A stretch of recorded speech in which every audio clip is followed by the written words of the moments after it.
guys, we're gonna do your December horoscope. Am I even looking at the camera? I had a free moment, so I was like, let me get on the photo booth and just do this super casually. December is fun. It's Sag season. I love Sag season. It's going to be a little out of pocket because Mercury is in Sag and it doesn't love being there. There's going to be a lot of people being very loud and wrong. There's a Mercury retrograde. That's not helping at all. I do think it's like a funny kind of one-off way to enter into the new year, but there's enough going on to where, we're going to be stimulated. We're going to have some fun loving drama in our life. So let's get into it.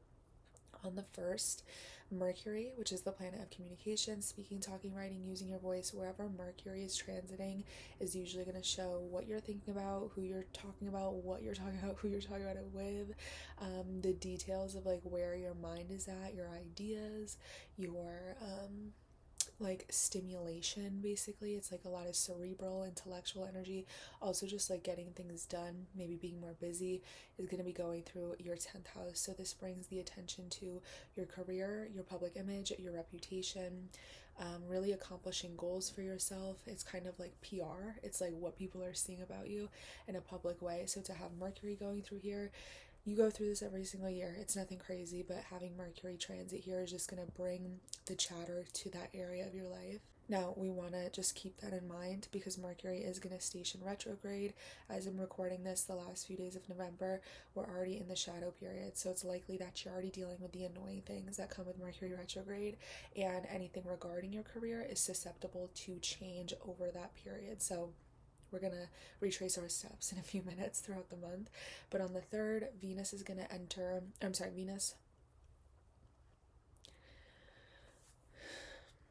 On the 3rd, Venus in your 7th house of relationships will be squaring Pluto in your 10th house of your career. So there's kind of like some friction or discomfort or tension in between the area of your life that has to do with the people that are closest to you, whether that's professional, romantic, interpersonal relationships, kind of coming into a little bit of an uncomfortable, tense energy with your career, your public image, or your accomplishments. So this can be something as simple as like work and relationships are just not getting along, or there's like the need to make a decision or take some action or let the uncomfortable energy inspire you to make some changes. In other ways, the intensity can be maybe very profitable. Maybe this is like a lucrative deal or contract that you're signing with, or a business partnership or something that is now boosting your income or boosting your reputation or your status, like getting a promotion. This can also be, I would say, some sort of like maybe decision between work or yourself, choosing yourself versus choosing others. Either way, Venus Pluto aspects is usually going to be just intensity with relationships and with finances. In your case, because it's hitting the angular areas of your chart, you're probably going to feel it a little bit stronger. I would just try to, not make any rash decisions and try to weigh your options and figure out what ways you can lean into positive transformation rather than like obliterating whatever is going on for you in your relationships or your money. On the 4th, the next day, Venus is still going to enter into your 8th house. So it's going to leave your 7th house of relationships and it's going to enter into your 8th house, which is now how you're tethered to other people. Interesting, considering the fact that it's going to have to square Pluto first. So whatever that intensity is, it looks like that's what's segueing you into now being interlocked with, overlapping with, or like heavily in cahoots with an establishment, an institution, a relationship, or something like that, possibly, probably, regarding finances. And this is going to be more complicated finances. This isn't like lending your friend $20. It's probably more so like taking out a loan from the bank and now you're establishing a relationship with the bank of trust. It can be, you've taken somebody that you've been dating and now you're sleeping with them, and now it's like kind of coming down into another level of needing to intertwine each other in a way that becomes a little bit more intense, for better or for worse. So having it go into your 8th house, is typically going to bring like a sense of ease to these things. So things like money, this is like getting gifts, getting money, having people wanting to invest in you. It's really good for building trust with people. It's great usually in terms of like having financial endeavors go a little bit smoother, more in your favor. It's favorable. On the 5th, Venus in your 8th house is going to be in a supportive aspect to Saturn in your 12th house. So while Venus is the planet of temptation, pleasure, things that feel good, things that are more frivolously or superficially enjoyable. I always say it's like eating your favorite food, finding 20 bucks on the floor, having a crush on somebody. It's things that are just lightheartedly enjoyable.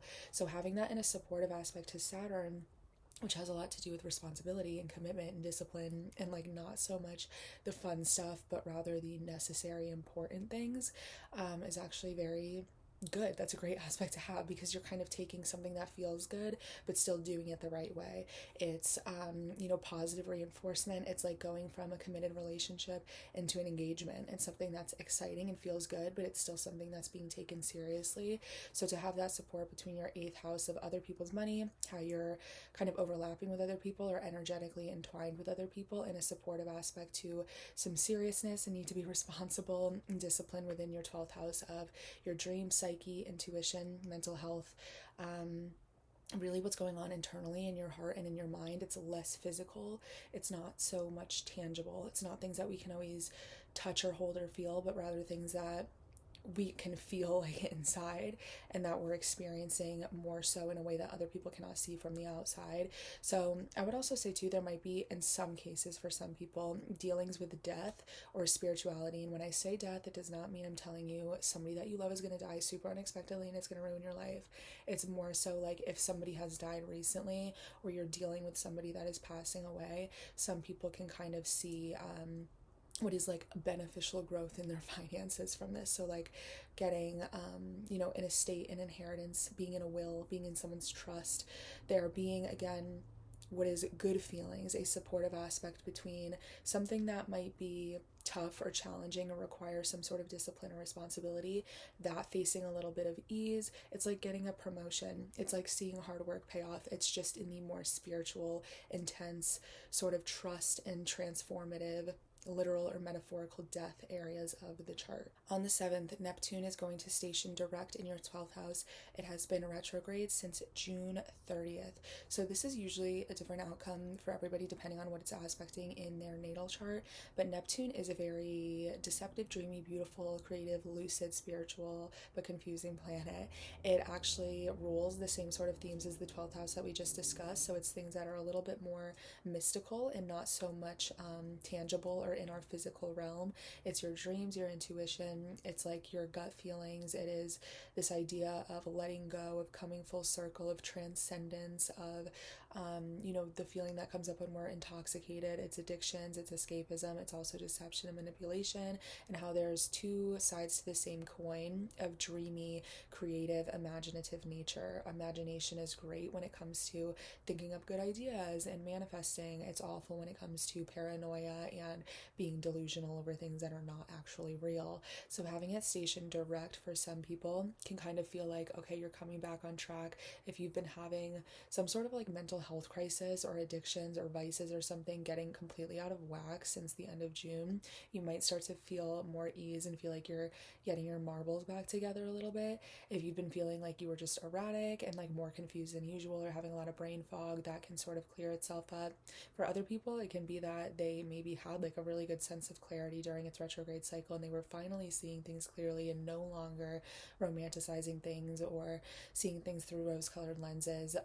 And now that it's going direct, you might kind of get reintroduced to what is like this very like la la la energy. Again, because it's in such a psychologically sensitive area of the chart, just try to use it to the best of your ability for like spirituality and really having like strengthening your intuition rather than being completely delusional in the worst way possible and making your experience here on earth an absolute like hell because of your own thoughts attacking you. Usually too, I would say, because this is an outer planet and it goes retrograde like every summer, it's nothing you haven't dealt with before. It's nothing to literally lose sleep over. You might though with it going direct. On the 10th, you have Venus in your 8th house, and that's going to be opposite Jupiter in your 2nd house. This is very lucrative. It's very good for good luck. It's very good for gambling. I wouldn't gamble, but it's something where there could be some more financial excess working in your favor. At the very worst, this aspect can sometimes be like being overly optimistic.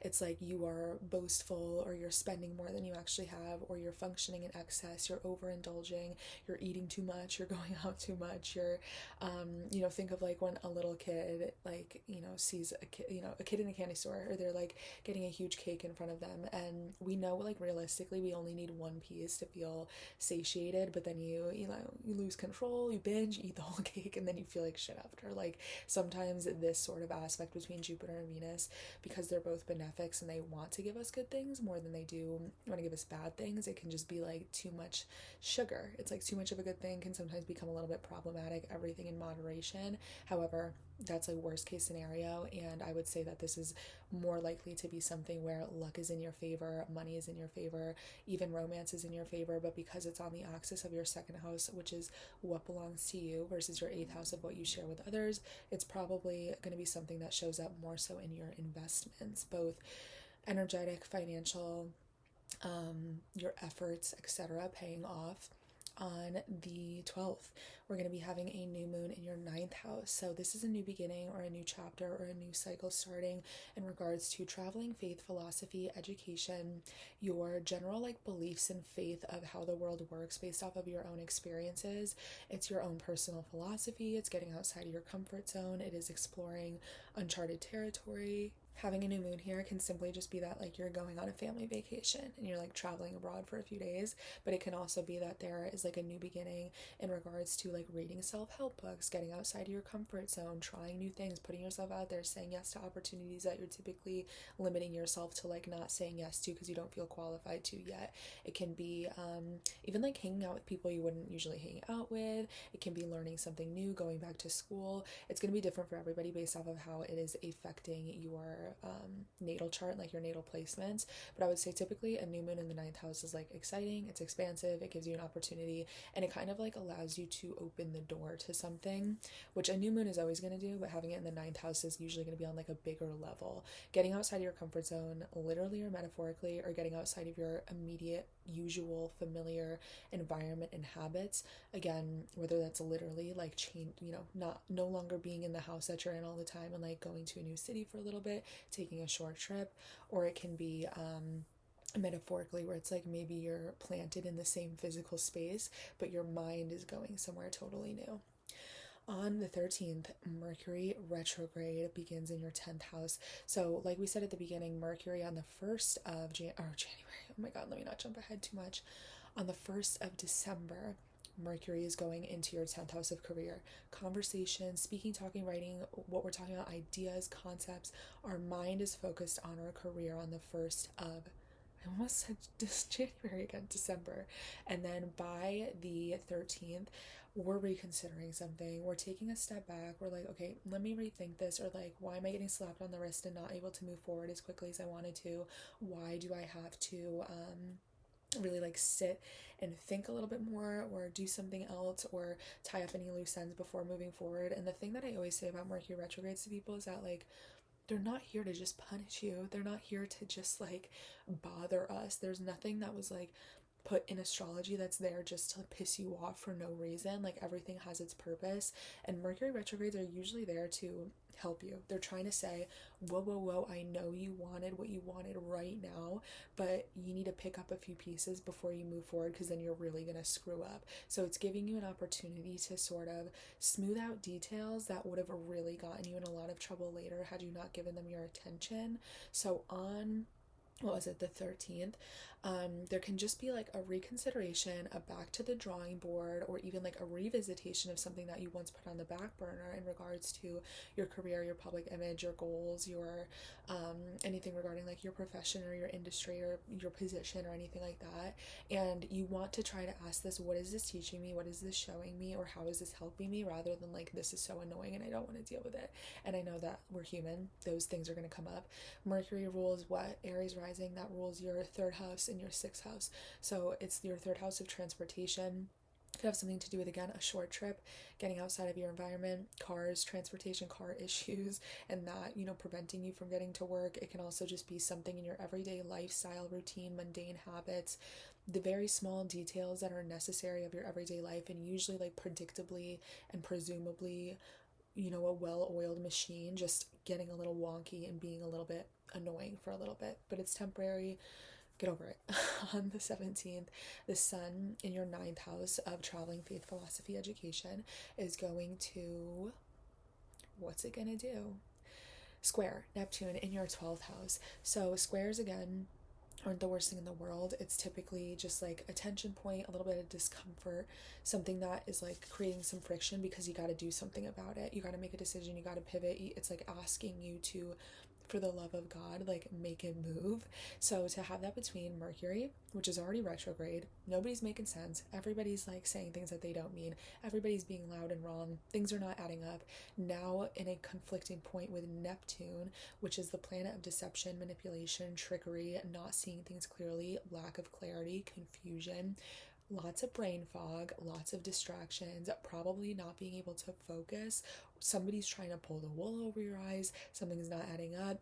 There's like a lot of disagreement or like a misconnection or just things not clicking correctly when it comes to the way that you're thinking about your career and the way that that is kind of causing conflict with what's going on up here. So maybe your decisions are not agreeing with like your intuition and needing to trust your gut, or there can be a disconnect between your emotions versus your actions. I just think that whatever is not clicking, or actually wait, am I literally having a Mercury retrograde moment right now? The sun, yeah, no, I'm sorry. The sun is in your ninth house, right? Yeah, and we just said you're gonna have a new moon in your ninth house. I don't know what's wrong with me right now. The Mercury retrograde energy is already sinking into my brain and infecting it. The sun is in your ninth house. Yes.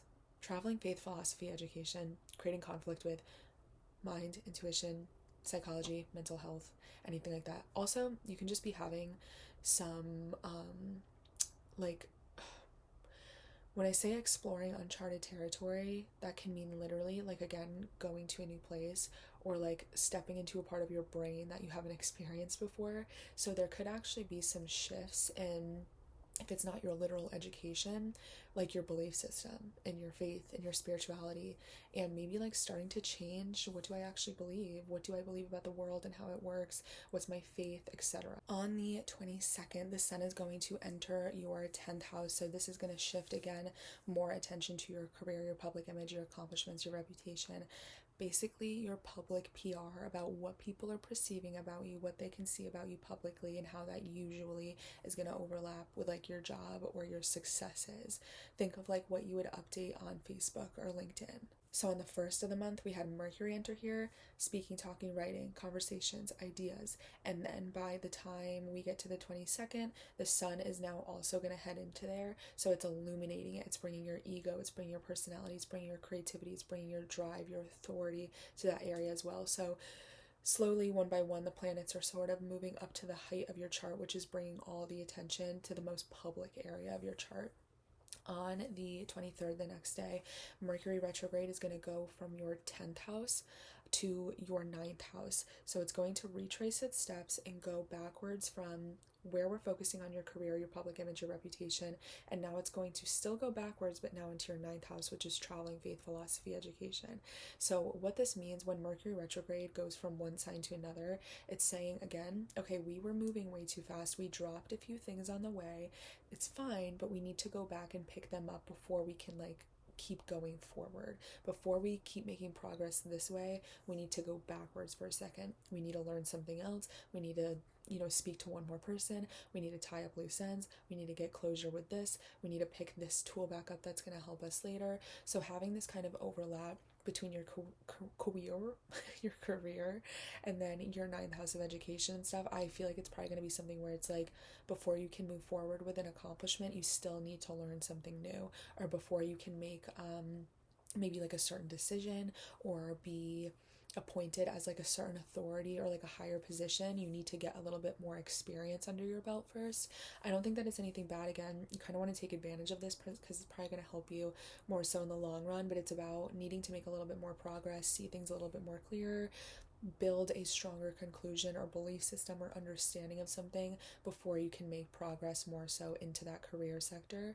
I'm trying to think too, like if this isn't touching so much, because I do feel like sometimes the 10th house isn't always just going to be your career. Sometimes, because it's the most public area of your chart, it's like a major weight loss that people see because it was a big goal of yours, or it's like you finally posted on Facebook that you got engaged or that you bought this house, and just it's something that everybody can see about you. So to have it go back into that ninth house, if it's not literal traveling, if it's not literal going back to school, if it's not literally, going to like some foreign country or something like that, or like joining a church, I would say that it's probably something where, in order to get the recognition and the acknowledgement that you're seeking on a public level, there's still like, you need to get a few, it's like, it makes me think like, when the student is ready, the teacher will appear. That's the sort of vibe that I'm getting from this. You can interpret that however you please. On the 25th, Venus in your 8th house is going to trine, so it's going to be in a supportive aspect to Neptune in your 12th house. So while the 12th house, again, and Neptune itself can be sort of deceptive or manipulative or confusing or unclear, having a supportive aspect between Venus and Neptune can be what is like the very fairy tale, dreamy, romantic sort of vibes that we would ideally like from a Neptune transit. I would say worst case scenario, because sometimes trines, despite them being a very positive aspect, they can kind of like get off the hook too easily. It's like sometimes it's so easy, it's so beneficial, it's so supportive that they get taken advantage of, or they are blind to missing things on the way because it's too much ease. There can be like a laziness to it, so possibly not seeing the opportunity that's right in front of you, or not taking advantage of like how unreal in like a good way something can be. But again, between the 8th house and the 12th house, we're dealing with a lot of intensity. It's like we're dealing with this personal transformation of shame and secrets and letting things go, and how we overlap with other people and trust and intimacy, and then this other side of you that's like the very deep side of you that you have a blind spot to. So to have support between the two, it's like we might be unraveling that, or pulling like the curtain back in a way where we are seeing real things, but in a way that we need to be tapped into it to fully listen to it and to really interpret it. You don't want it to be something that just passes you by, but again, in a more physical form, that could be things with love or finances, being in a supportive aspect, to more intimate, secretive, or like kind of behind the curtain matters. So maybe like a secret rendezvous, having like a little sneaky link, having like somebody that you might tisk slap on the wrist if you're doing this, but like secretly having to be with because of like, it having to be private for one bad reason or another. So I would just be careful about that, because it can be very secretive. But again, it looks like it's a supportive aspect for you that day. On the 27th, you're having a full moon in Cancer in your 4th house of home, family, living situation, property, roots, ancestry, where you come from, your private life. Having a full moon here doesn't have to be a bad thing. Full moons are usually just endings, closures, a tying up of loose ends, wrapping up of details, coming full circle, and this is actually going to be a callback to July 17th of this year. What began back then, or was conceived or started back then, is now facing its ending. It doesn't mean forever, it's just a 6-month cycle that's always going to happen between a new moon and a full moon. This could be anything from like moving to signing a new lease at an apartment that you're going to be moving into, to making home renovations, to setting a boundary with a family member, to closing a cycle of like your childhood or nostalgia or your inner child, or some sort of insecurity that, is something you want to kind of put to rest. It can be a million different things, because it's also just the most intimate area of your chart and who you really are at the core, internally, very privately. So it might not have anything to do with individual family members or like your actual home, but like home in your comfort zone of who you are. On the 27th, so the same day actually, Chiron is going to station direct in your 1st house of self and identity. So it's been retrograde since July 23rd of this year.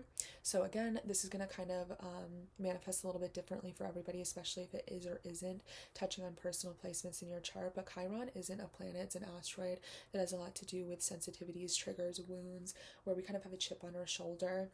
It doesn't cause pain, but it illuminates where something is maybe always going to hurt a little bit, sting a little bit, or kind of feel like pouring salt in the wound if it's not fully resolved. So whenever we have Chiron transits or something aspecting Chiron, it can sting a little bit and cause a trigger, but it's not triggering for no reason. Again, it always sort of provides you the opportunity to remediate that trigger or heal from it. So having it stationed direct, for some people, maybe there was something while it was retrograde throughout the summer that you thought you were over. Maybe there was something where you're like, oh, I'm past that, I'm good, like this doesn't bother me anymore. And now that it's stationing direct, you're sort of looking inward and being like, oh my God, actually, I thought I was over it. I'm not fully over it. And with you, because it's in your first house, it has a lot to do with insecurities, with your ego, with who you are as a person, with your identity. And then for other people too, though, it can be that maybe over the summer you had to do what it was, this very like ego death of having to look at yourself in the mirror in a very raw way. And now as it stations direct, it'll sort of like smooth you out and you'll be back on track where it's not so, in your face all the time. On the 28th, Mercury retrograde in your ninth house now is going to conjoin Mars, which is also going to square Neptune. So, whenever we have a Mercury Mars conjunction, it's usually going to be very like sometimes direct, assertive, yes, confrontational energy, but so much so to the point that it can sometimes become very aggressive or mean or like so flamboyant in a way that becomes so inflamed and blown out of proportion due to how passionate everybody feels about what they're trying to say. So Mercury, again, in Sagittarius, doesn't always love being there. That's what I mean when I say loud and wrong. It's like people passionately fighting over things that are not even true or correct to begin with, or just based off of like opinion or white lies or things that are like inflated or exaggerated. And having it retrograde is going to conflate that even more and kind of make it inaccurate or not having all the details or a little bit of miscommunication. Putting that in a conjunction to Mars now being aggression, being very direct, being very assertive and in your face. It's like everybody's screaming at each other over things that aren't even true or weren't even right to begin with, or it's like you're passionately defending something that never even made sense. So it's already so like volatile, but then it's also going to be squaring Neptune, which is in your 12th house. So again, your dreams, your psyche, your intuition, your feelings, your emotions. It's a rough game to play. I would say just trust your gut. That's always going to be my advice, but you don't want to be trusting your gut and that ends up being something where you're like, fighting over something that was delusional that you came up with in your head and like never actually existed in this realm. So I would just try to keep your eyes and your ears peeled and try to be rational at the same time as being able to communicate your emotions. Mars is your chart ruler, so it's something that, I would hope would work more in your favor because you're familiar with this energy. You know how to handle Mars energy. Again, that's going to be different for everybody though. Just be careful about rushing, being impulsive, pushing for things way too hard, forcing things. If something it seems a little bit too good to be true or you're overly optimistic about something, there might be some hidden deception. Best case scenario, it's like you're tapping into your spirituality and your emotions in a way that maybe you didn't ask for or was very like abrupt and totally out of nowhere. On the 29th, I'm almost getting like a feeling too prior on the 28th. It's like this could be somebody seeing the truth in a harsh way because like a band-aid was ripped off so violently that like they are able to trust their intuition and see the truth of something, but in a way that like it was a little harsh or abrupt. On the 29th, we have Venus, again, the planet of love, money, and beauty, pleasure, indulgence, temptation, going into your ninth house of traveling, faith, philosophy, and education. So, okay, on the first, we had Mercury going through your 10th house. We had the Sun on the 22nd going into your 10th house. So the attention is moving again to the height of your chart, to your career, your public image, your reputations, who you are, what you look like. And then Venus is bringing the ease and the pleasure and the enjoyment to now your 9th house, which is again going to be changing your faith, your philosophy, your perspective, your experiences, the opportunities that are available to you, the ability to travel, the ability to see something in a bigger way, to get outside of your comfort zone, etc. So this is going to bring some sort of ease, praise, enjoyment, pleasure. If you're like traveling or going on vacation, you might meet somebody. You can be traveling with a loved one or with a partner. You can be traveling for work with like a business partner. You can be making money from people overseas or from using your voice or from sharing your opinions or your beliefs. Generally just a good transit. It's bringing all the like warm fuzzy energy to that area of the chart. On the 31st, on the very last day of the year, can you believe it? We have Jupiter stationing direct in your second house of finances. It has been retrograde since September 9th. Jupiter is the planet of growth, abundance, expansion, making things bigger. So when it goes retrograde, again, I do feel like it's different for everybody, but for me personally, I've been spending so much money since it went retrograde. Again, it's been retrograde since September 9th. Spending so much money, overeating so much, every habit that I usually have like a lot of discipline with and restraint with and like the ability to cut myself off and tell myself no out of the name of like responsibility and boundaries, I've been overindulging in. Like, again, it can just be functioning in excess, eating that whole cake instead of just one piece. That's what I've been having with the retrograde cycle, so I'm excited for it to go direct. It's going to bring the sense of growth in a positive, expansive way, rather than like going inward and like maybe overdoing it based off of what's going on inside, rather than growing what you have in a tangible way, because it is in Taurus, which is like money, getting your basic needs met, basic resources, having a roof on your over your head, food on the table, etc. So sometimes I think that Jupiter retrograde is like you are taking in so many more things, but maybe not for the right reasons. So having it go direct can bring a sense of like growth and abundance in a way that maybe feels a little bit more tangible and realistic compared to how it felt prior to September. But I think that this is interesting too, because it's going to station direct at 5 degrees, which is the same degree as what the lunar eclipse on October 28th was in Taurus. So the reason this is important is because that eclipse, that lunar eclipse, was closing the door to a cycle that began very late 2021.